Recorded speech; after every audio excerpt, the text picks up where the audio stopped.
गिराय रथ जल बीच सम, कहियत भिन्न न भिन्न, बंदौ सीता राम पद, जिनहि परम प्रिय खिन्न। जनक सुता जग जनन जानकी, अतिशय प्रिय करुणा निधान की। ताके जुग पद कमल मनाओ, दासु कृपा निर्मल मति पाओ। बंदौ प्रथम भरत के चरना, जासु मृत जाई न वरना। बंदौ लक्ष्मण पद जल जाता, शीतल सुभग भगत सुख दाता। बंदौ लक्ष्मण पद जल जाता, शीतल सुभग भगत सुख दाता। महावीर बिनु हनुमाना, राम जासु जस आप बखाना। प्रणव पवन कुमार, खल बन पावक ज्ञान घन। जासु हृदय आगार, बसहि राम सर चाप धरे। ऐसे पवन सुत के चरणों में मेरा सत बात प्रणाम है, वंदन है। इनके हृदय में भगवान राम विराजमान है। इस वंदना का उद्देश्य ये था कि आज की हनुमान चालीसा की चौपाइयों में मुख्य रूप से आई हैं। तीसरी चौपाई जो कहती है, महावीर विक्रम बजरंगी, कुमत निवार सुमत के संगी। महावीर बलशाली हैं, शौर्य से विक्रम से परिपूर्ण हैं। कुमति का मतलब होता है अच्छी, और कुमत का मतलब सभी लोग जानते हैं। कुमति, कु माने बुरा और सु माने अच्छा।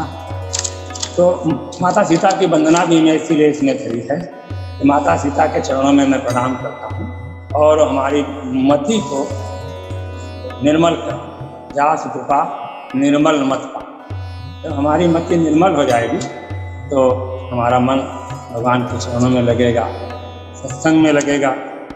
तो अब मति निर्मल करने के लिए हमें सत्संग करना पड़ता है, और सत्संग सोचने से नहीं होता है। जब भगवान की हमें कृपा प्राप्त होती है तो हमें सत्संग मिलता है। अब एक प्रश्न आता है कि भगवान की कृपा कैसे प्राप्त हो। आप लोगों ने पढ़ा होगा, मानस में बालकांड में लिखा है, बिन सत्संग विवेक न होई, और राम कृपा बिन सुलभ न। जब भगवान राम हमें कोई कृपा करते हैं तो हमें सत्संग प्राप्त होता है। अब भगवान की कृपा प्राप्त करने के अगर हम मानस में जाएं तो जगह जगह पर स्थान स्थान पर कई दोहों के द्वारा, चौपाइयों के माध्यम से ये बताया गया है कि भगवान की कृपा कैसे पाई जाती है। तो अलग जगह कहा गया है कि वो मुझे बहुत लोग प्यारे हैं और उन पर कृपा रहती। जिनके द्विजपद प्रेम ते नर प्राण समान मम, जिनके द्विजपद प्रेम।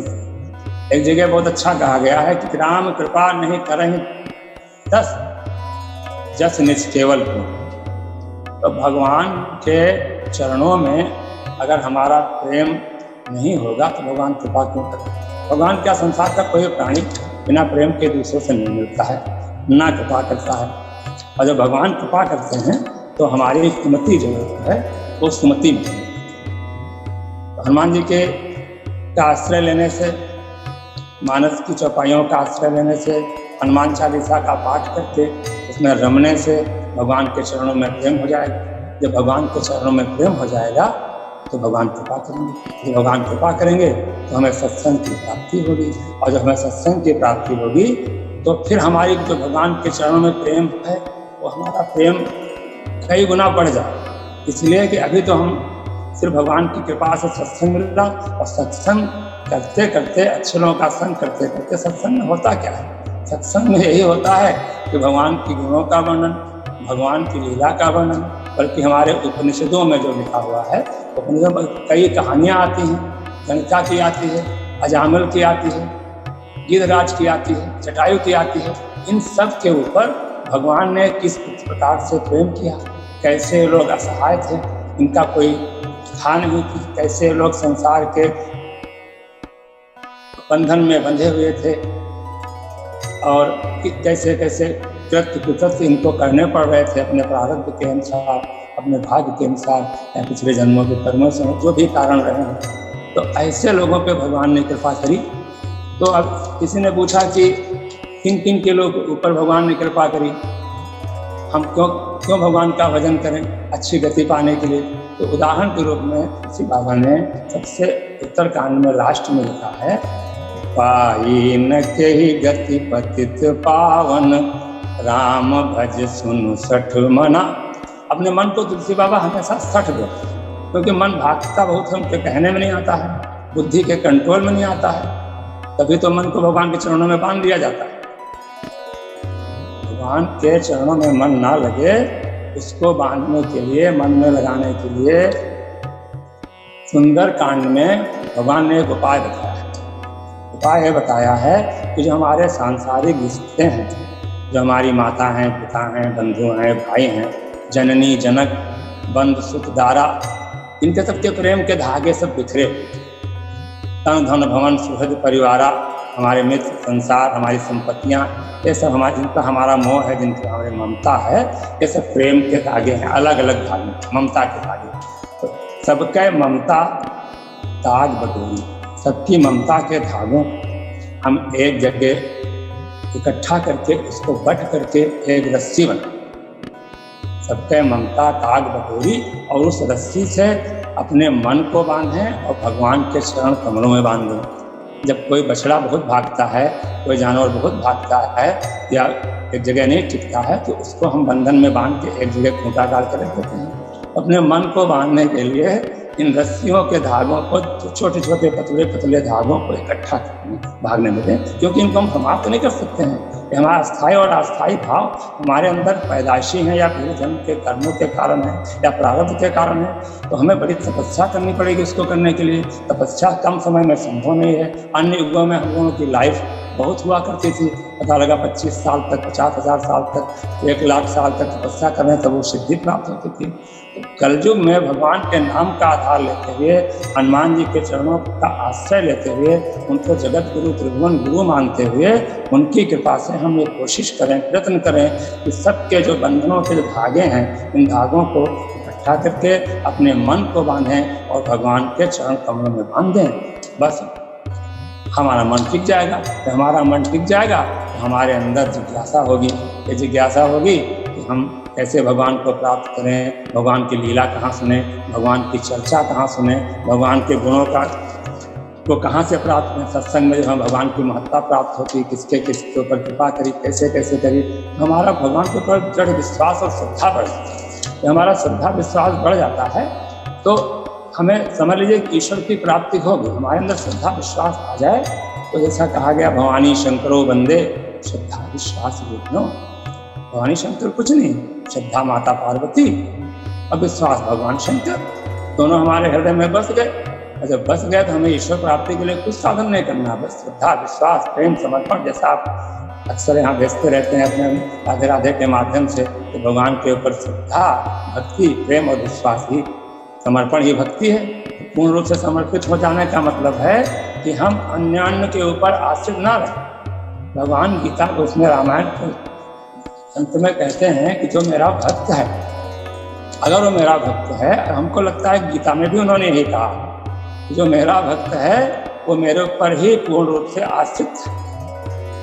मेरा भक्त अगर दूसरे से उम्मीद करेगा, आशा करेगा कि हमारी परेशानियों में, हमारे कष्ट में मदद करे, या दूसरे देवताओं से उम्मीद करेगा देवता हमारी मदद करें, तो देवता की प्रार्थना करने में हो सकता है देवता मदद करें, लेकिन उस देवता को शक्ति भी हमारे भगवान राम ही देते हैं। भगवान कहते हैं, राम जी कहते हैं, मोर दास कहाई नर आशा, मेरा भक्त है और दूसरे से उम्मीद करता है, करे आशा करे तो कहाँ विश्वास है। तो मुझे ऐसा विश्वास नहीं होता है कि वो मेरा भक्त है। तो ये जो है महावीर विक्रम बजरंगी, सुमत निवार सुमत के संगी। अब जब हमारे अंदर कुमति खत्म हो जाएगी, सुमति आ जाएगी, तो हमारे गुणों का विकास हो जाएगा, हमारे मानस रोग खत्म हो जाएंगे। राम कृपा नासहि सब रोगा, साफ साफ लिखा हुआ है। तो राम की कृपा होगी तो जब हमारे सारे मानस रोग खत्म हो जाएंगे। और हमने सुना कि मानस रोगों से ही सारे रोग भी बाद में उत्पन्न हो जाते हैं, तो हम हर तरह से स्वस्थ हो जाएंगे, मानसिक रूप से भी और शारीरिक रूप से भी। राम कृपा नासहि सब रोगा, जो यही भांति बने संजोगा।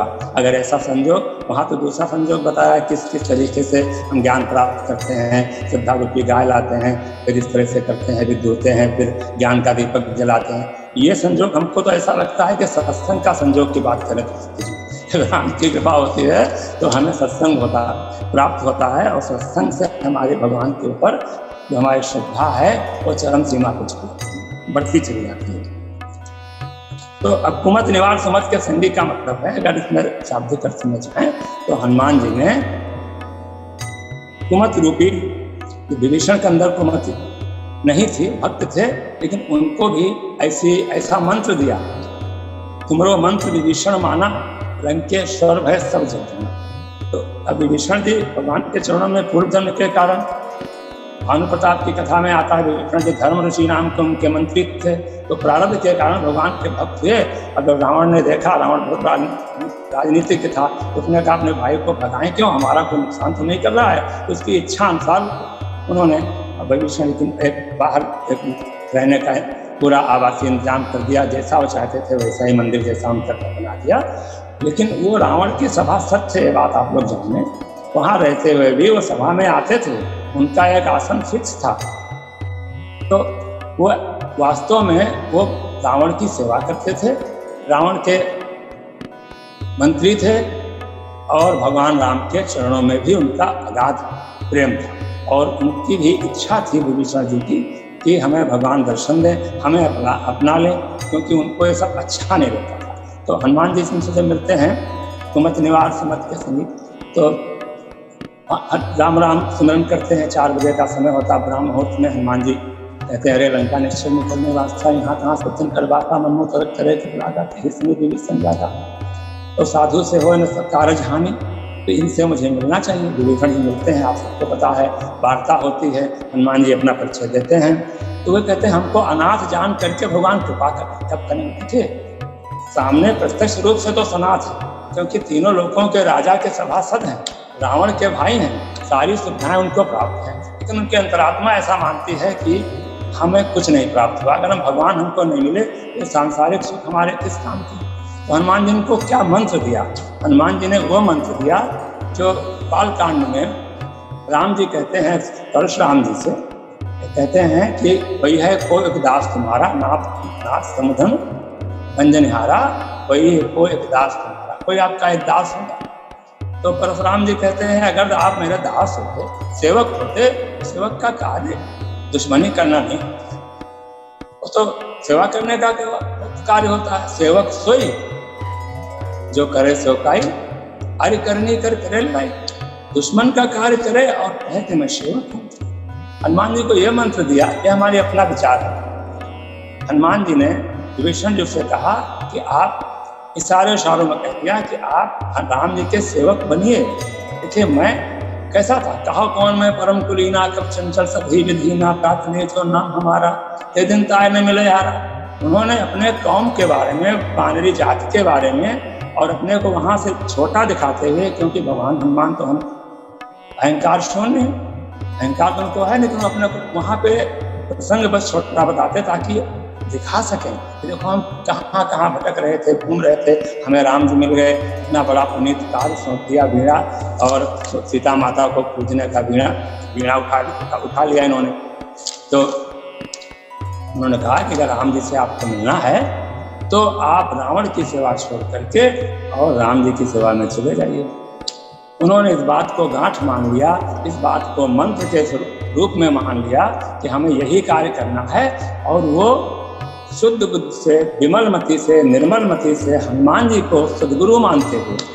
हनुमान जी क्या है? हनुमान जी रुद्रावतार हैं, और रुद्र कौन है? शंकर जी कौन है? तुम त्रिभुवन गुरु वेद बखान, तीनों लोकों के गुरु शंकर जी हैं, उनके अवतार हनुमान जी हैं, इसलिए हम हनुमान चालीसा में आखिरी में ये प्रार्थना करते हैं कि जय जय जय हनुमान गोसाई, कृपा करो गुरुदेव की नाई।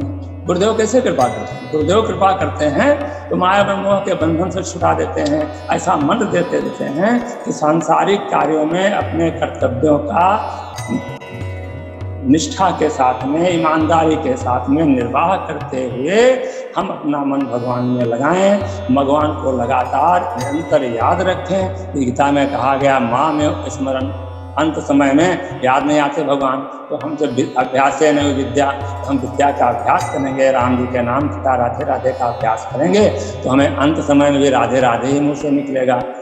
तो इन्हीं बातों के साथ में आज हमको लगता है कि चौपाई हो पाई है और हमारा समय भी हो गया, तो अपनी बात समाप्त करते हुए सभी के चरणों में वंदन करते अपनी बात प्रणाम।